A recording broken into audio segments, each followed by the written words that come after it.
I can never be depressed if I never slow down. Speed is extremely important. Speed defies gravity. How does a plane fly through the air and defy gravity? Speed. It's moving too fast to fall. If you're always attacking life, if you're always doing things, if you're always making more money, if you're always traveling the world, doing this, doing that, new car, here, there, new podcast, meeting James English, boom, boom, boom. You know, if you're always doing things all the time, unhappiness can't catch you. But I also know that speed is a fantastic way to be happy all the time. I'm always looking forward to something. I wake up every day excited. I'll go do this today. I'll go do this today. I'll go do this today. And I very much live my life in a frame of, no, I have to do this. It's very much a, I get to do this. There's another thing that a lot of people make a mistake with when I talk to them, like, I have to go to work today. Change your language. I get to go to work today. Imagine you had no job. It'd be worse, right? Because otherwise you wouldn't be working. So you get to go to work. I have to fix the car. At least you have a car. You get to fix your car. Most people don't got one. I have to go get the kids. You get to go get the kids because you have these beautiful children who love you. You understand? People's even their own language is wrong. The world can be framed. Maybe I'm completely crazy. Maybe I'm full of shit, like you said. Maybe I am. But the frames I've installed in my mind are all beneficial to me. So if that makes me crazy and full of shit, good. Because I can't become depressed. So you can sit there and tell me I'm full of shit while you're depressed, and I'm happy. And I would never want to adopt the thinking of a depressed person. People will shield laziness with anything. No one wants to admit they're lazy. So they'll shield it with disbelief. That's a scam. Or, I don't work hard, I work smart. Bollocks. More cover. For just anything it takes to say, I don't want to work. Do you believe in that? Work smart or not harder? I believe in both. Yeah. But there's a time when it comes to work smart. And most people are trying to do the smart work before they do the hard work.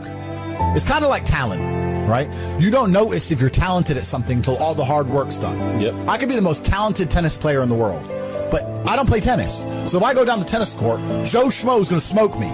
I don't get to see my talent until I've worked so hard that I'm in the top 1%, and now I'm beating them because I have some God-given gift. Yeah. You understand? Yeah. You have to do the hard work first.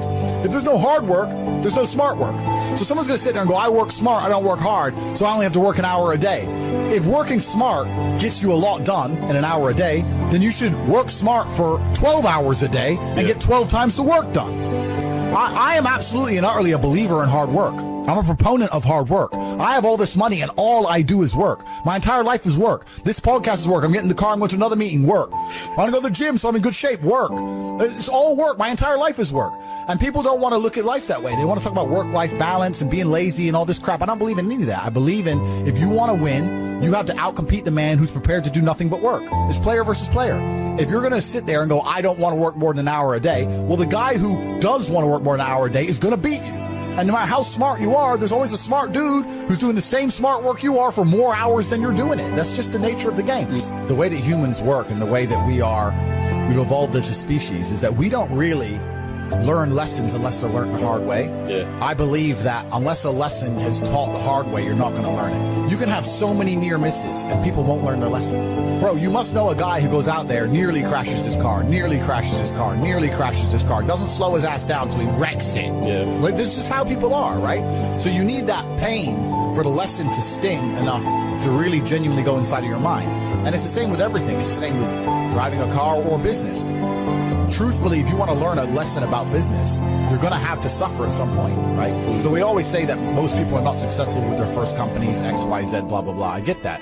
The truth is, there's a lot of people who make a lot of money with their first company, but they just spunk it, act an idiot, and it all blows up in their face. And that's how you get the discipline on your fourth company, that when you have $3 million in the bank, you just leave it there. You know, and don't be done with it. So you need to go through some pain. You need to experience some negative things. You need to have to a degree some trauma to really even learn any lessons. So yeah, business studies, you're right. The book, that's not going to teach you anything about business. You need to get out there on the streets. You need to make mistakes. You need to suffer. You need to have the tax man knocking at your door. You got to deal with all that stuff so that you make sure it doesn't happen again. I really think that humans are stupid enough to only learn the hard way. And life really doesn't have to be that complicated. When you see somebody that has something you want, you just got to try and work out how they got it. Yeah. And that's the missing part. Most people see people with things they want, and they don't do the second half. They don't try and work out how they got that thing. Oh, my man has a Ferrari. Okay. I wish I had a Ferrari. Okay. They don't sit there and go for an hour, how did he get a Ferrari? It doesn't cross, that part is the part they don't want to do, right? They just go, oh, he has a Ferrari, wish I had a Ferrari, and they go back to TV. Yeah. And that's why they lose. It's player versus player out here, man. It's on the street. It's not easy. For every dollar you make, for every pound you take, you took it from someone else. You don't make money, you take money. People don't understand the way that money works. You're not the Federal Reserve. You can't create money from thin air. Every single pound in your bank is money you took from someone else. And when I say take, I don't mean it in a negative way. You might have convinced them to give it to you. You might have a coffee shop. I'll give you a nice coffee. You'll give me some money. Cool. But you still took his money, right? So if you're out here trying to take stuff from other people, don't you want to have a team? You want to do it by yourself? You want to be Rambo? Because if you get two of you doing it. You get two of you. That's right. So the whole idea of this lone soldier, this Rambo, I'll do it all by myself, that's all dead, bro. You need to have a team. It's player versus player. And for the same reason, if you were out here on the street and you want to defend yourself, you want your boys around you, it's the same thing with trying to get rich.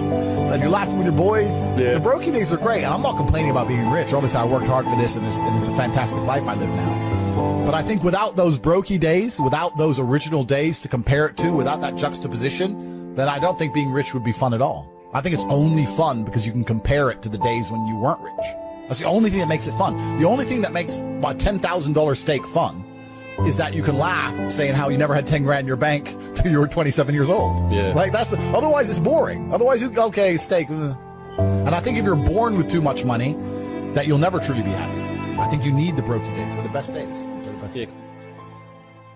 You meet somebody wealthy, their family at one point was not wealthy. And then the one shows up. One person changes the family tree forever. In my family, I'm the one. And it wasn't because I wanted it or I hoped for it. I fought for it. I want to fight for my family. I want my mom and dad proud of me. I want me proud of me. I want to look in the mirror and be happy with the man I look back at. That he gave it everything, that he went for it. That's what I want for you. I want you to be happy with you, not cool. I've seen all kinds of cool guys my whole career. Cool guys go broke. They have a good 2 or 3 years. Players who implement strategies that get focused and intense, they win decades. You got to win year after year after year. I'm almost 50 years old, man. I've got a loaded calendar. I'm after it. I'm not casual. I want to win. You hear me? Wake up! You want to win? You want to be a millionaire? You got to quit being so casual. You walk slow. You implement things slow. You talk a good game like you're going to be somebody. Business is a sport. It's competitive. You got to get focused and get in a hurry. Wake up, brother. If you make a couple of these adjustments, man, you could change your life. You could change your family forever. It's not casual. You can change the chapters in the book of your life if you want to. You're the author. It might be year 2, 3, 4 before you get your big win, but you could decide now, I'm going to walk, talk, and be a different person. You're the lead character in the story of your life. But too many of you let what I call the extras of life dictate where you're going. Y'all hear me? Here's the truth. Most people's dreams can be bought. With enough failure, they will sell their children's dreams. They can't still fight. With a little success or a whole bunch of failure, most people will sell their will to win. Some of you have sold it because you're making a little bit of money. You don't work like you did when you were making nothing. Some of you will sell your win for some failure. You're probably buyable. But if you decided my will cannot be bought, I'll keep fighting for my family. I'm the one. I'm going to change my family tree forever. Decide now. You're going to keep negotiating the price, or can you not be bought? That is you. That is you. That no one can do it for you but you. You must understand that. I remember I was playing a game with my 9-year-old son, John Leslie, and I beat him 10 straight games in a game called Connect 4. And I got up. I said, I'm ready to go to sleep now. John Leslie said, no, you can't go now, Dad. I said, why? He said, it's not over until I win. We sat down and we played several other games. And finally, John Leslie won, and he got up and he yawned. And he said, I'm ready to go to sleep now. What if all of us took that attitude after we face a rejection and a no, or we have a meeting and no one shows up? What if we have that kind of attitude? The car's repossessed. Nobody believes in you, but you're still looking at your dream. Say to yourself, it's not over until I win. It's possible. I can live my dream. It's me. I've got to make it happen. It's not over until I win. As you run toward your dream, it's necessary that you have goals, that you write those goals down, that you plan. It's also necessary that you look for ways to always find a way to pull it out when everybody else thinks that you are defeated. But the next thing, ladies and gentlemen, I want to share with you that some of you already know that it's hard. It was hard when just over 3 years ago, and I fell on some hard times, and I was sleeping in my office. It was hard coming into the lobby, and the security said, "Can we see you for a moment?" And he gave me an envelope.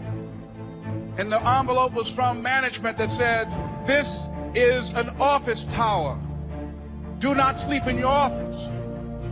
And it was hard coming through the lobby. And sometimes they would laugh. There's a guy talking about becoming successful. He's bathing in the bathroom upstairs. He sleeps on the floor. Look at him. It was hard, ladies and gentlemen, coming to speak to people. I was behind on my bills and my dreams, and I'm saying to them, you can live your dream. It was hard, ladies and gentlemen. There were times that I doubted myself. I said, God, why is this happening to me? I'm not trying to steal or rob from anybody. Why did this have to happen to me? And here's what I want to say to you. Don't give up on your dream.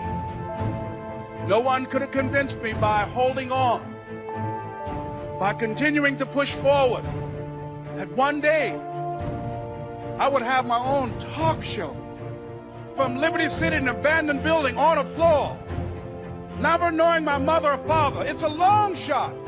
No college training, labeled educable, mentally retarded, but I kept running toward my dream. Don't stop. Don't stop running toward your dream. There are moments when you're going to doubt yourself. There are rough times that are going to come, but they have not come to stay. They have come to pass. It's very important for you to believe that you are the one. Begin to envision yourselves as being blessed and highly favored to reach your goals. That you can make your parents proud. You can touch millions of people's lives, and the world will never be the same again because you came this way. That's why you're here, because you are the one. It's not going to be easy.